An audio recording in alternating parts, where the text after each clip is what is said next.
welcome back to my channel. Today we're going to talk about how to start an emergency fund.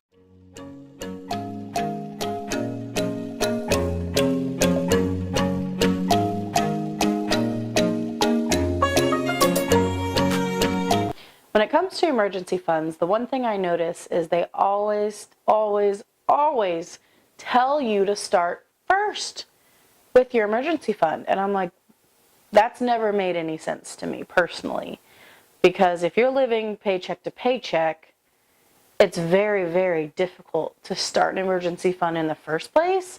And then from personal experience, if you start one, chances are you're going to end up using it before you get very far because you're living paycheck to paycheck. So one small hiccup, like your kid runs in and says, by the way, Mom, I need soccer shoes to go with my, soccer uniform. And you're like,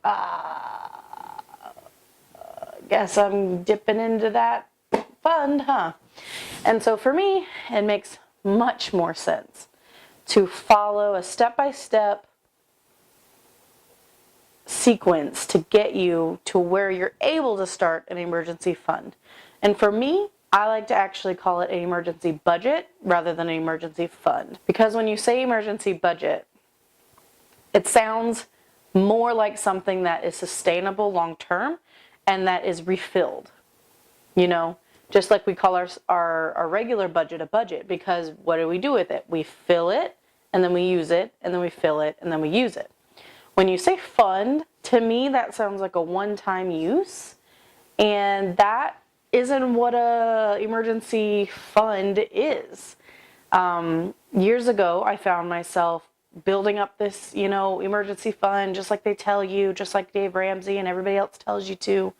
And then you do that, and you're paycheck to paycheck, and then something happens, and then you use it, and you kind of feel like, what's the point, right? I mean, of course, the point is to be able to use it. But because of the way it's structured in our mind, it makes us feel like it's pointless, It makes me feel defeated initially. Years ago, when I used it, I felt defeated, and I couldn't figure out why. Why do I feel defeated? And I thought about it, and I figured out the reason I felt defeated was because we were labeling this amount of money as a fund, an emergency fund. And that term in itself makes you think of one-time use. For example, a vacation fund. The vacation fund is usually specified for one thing, right? We use it, then it's gone. The next time you create a vacation fund, it's for the same purpose. You use it, then it's done. For a budget, it's a sustained cycle. You use it, you fill it. You use it, you fill it. That, to me, is what an emergency budget is. An emergency budget, regardless of what the goals are, is there for that reason. It's there to be used when you need it. And so because of that, I like to use that different terminology, because for me, it makes it easier to use it when I need to, rather than feel guilty or defeated about having to use it, which is the whole point in the first place. So changing that initial mindset helps a lot. Once you move past that mindset, then the next question is, okay, well, what is an emergency fund, budget, whatever you want to call it? An emergency budget is a lump sum of money that you've saved up for when an unexpected cost comes up. So let's say, like me last year, my alternator went out. I needed to dip into my emergency budget for that. Another reason would be like my other example, when your kids say, oh my gosh, I need this, sports equipment all of a sudden. And you're like, okay, that's not in my normal budget. That's where the emergency budget would come from, or would come into play. Some other examples, the most likely are health emergencies and car emergencies. But of course, it can be used for other things as well. This is your money, honestly. You can use it for whatever emergency arises. It doesn't have to be life or death to be usable for this purpose. It's really just a lump of money that you use if something arises that you didn't expect, some unexpected cost.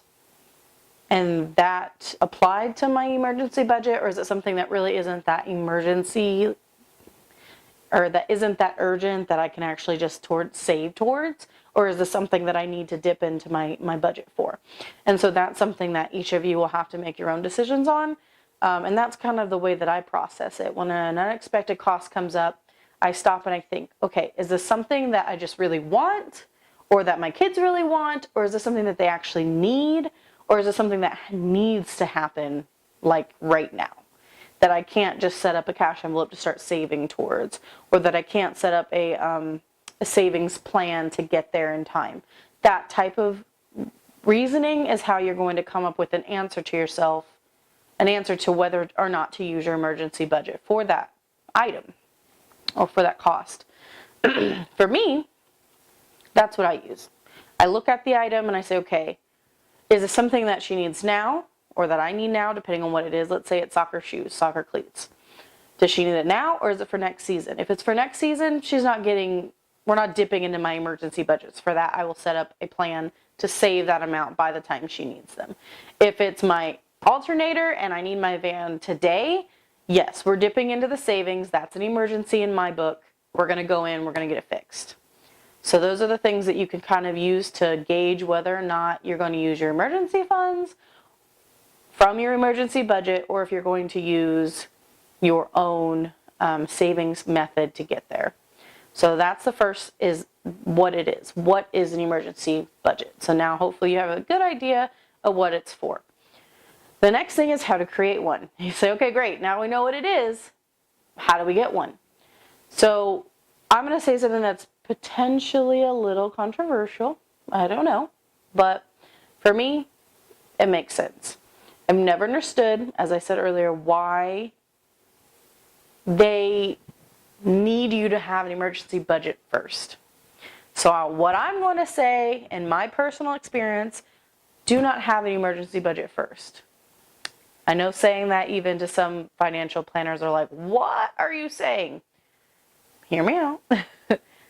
For me, living paycheck to paycheck, my experience with that was you save up your emergency, and it takes you a long time to save it up because you're paycheck to paycheck. And usually the cost you're using it for are not emergency. It's like unexpected up in your utility bill or something like that, that otherwise could have been planned for if you weren't living paycheck to paycheck, right? Could have been absorbed differently. So for me, my advice is to, rather than setting an emergency budget, if you're living paycheck to paycheck, first you get ahead on your bills. And I'll have a video linked up here in the eye for that. I have a whole blog post and video on how to get ahead on your bills without getting extra income, because that, I think, is key. If you're ahead on your bills, it's a whole lot easier to save in general, not just for emergencies, but just to save in general. It's almost kind of like that is an emergency budget, but rather than being for all emergencies, it's for your bills, right? So the idea would be, if an emergency happens, you're already a month ahead on your bills. I mean, long term, that's what that would be for, but it's a whole strategy. Now let's talk about who emergency budgets are for. Everyone. Emergency budgets are for everyone. Anyone and everyone who likes having a lump sum of money saved up for unexpected stuff. It's that simple. Everyone. Everyone should have some sort of emergency budget at some point. Like I said, if you don't have one now, that's okay. I would focus on getting on your bills first, getting ahead on your bills, then work on getting your budget. And the next thing we're going to talk about is, okay, we've talked about what it is, who it's for, and why, right? The next thing is how. How do you set up an emergency budget? So real quick, we're going to take a quick look into how to do that. So the first question that comes up when you talk about how is, well, how much, right? How much, what qualifies as an emergency budget? Anything, honestly. Anything is better than nothing. But an easy starting point that a lot of people like to say is $1,000.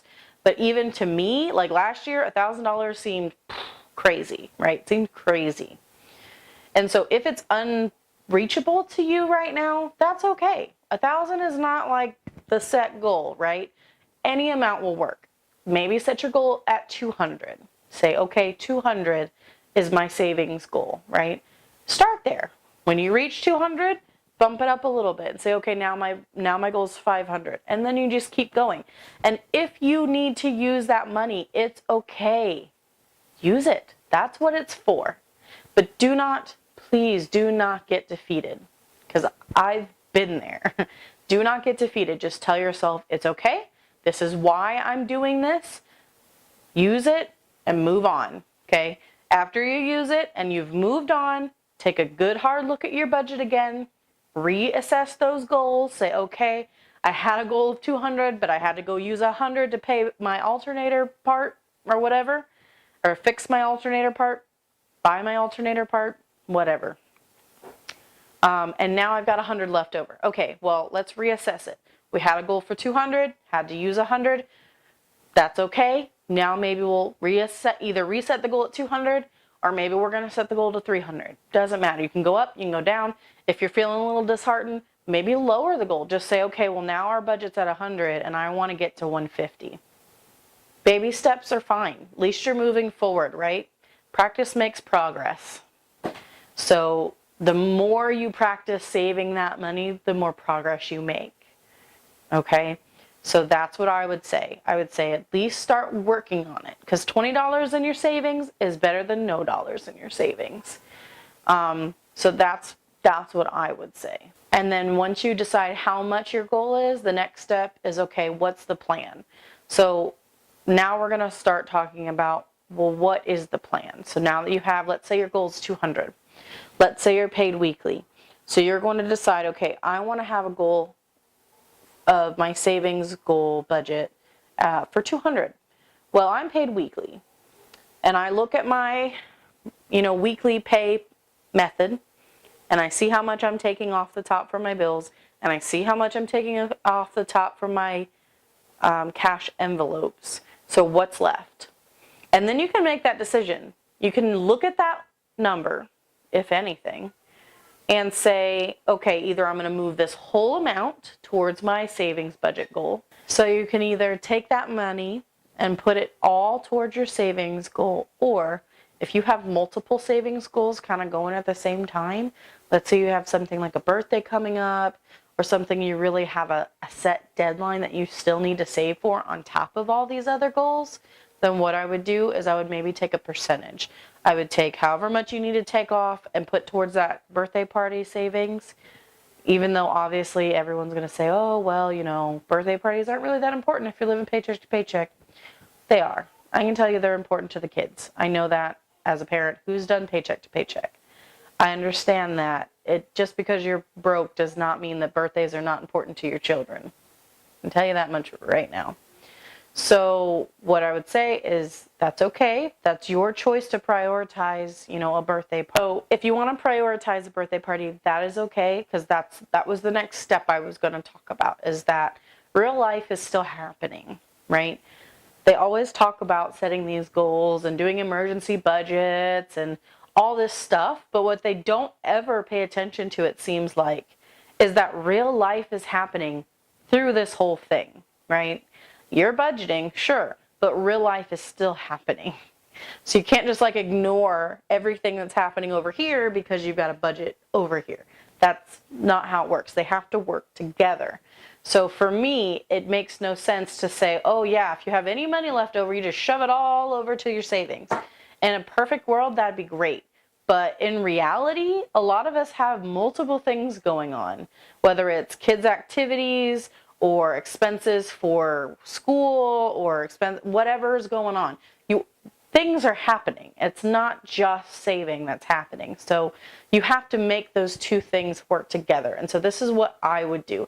I would take the top of the bills off, whatever your weekly pay method says you need to take that out. Then you take out your cash envelopes. Whatever's left over, you divide between your savings priorities.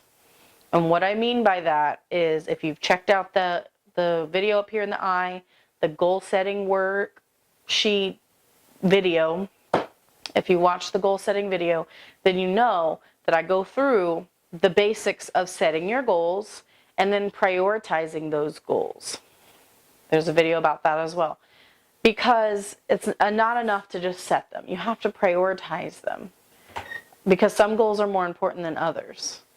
And some are long term and some are short term. So when things are happening, you can't just ignore them.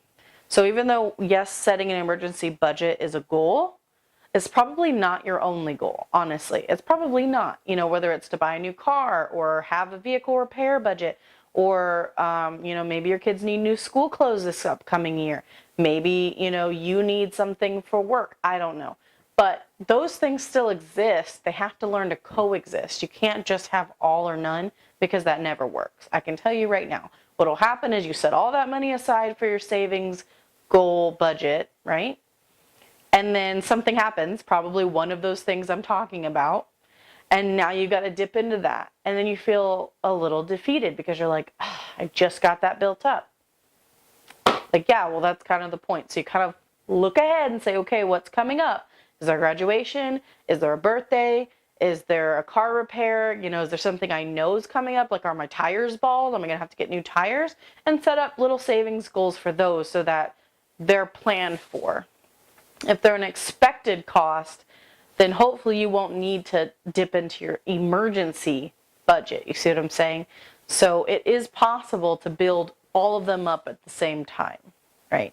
Maybe not all of them, but like two of them. So like if you've got, if you've got like, I know I need tires budget and emergency savings budget, like that's fair, right? You can build both of them. Let's say you put 10% towards the tires and the rest towards your savings goals. Doesn't matter how you divvy it up. But that's just my example. I think that about wraps it up. I hope this helped you guys. I hope it gave you a little bit better understanding of what a emergency savings budget could be and how it could help you, and how to use it, how to create one, how to decide how much to make, the whole thing, and what to do with it once you've got it. I hope I gave you guys some inspiration. I'll talk to you next time. Bye.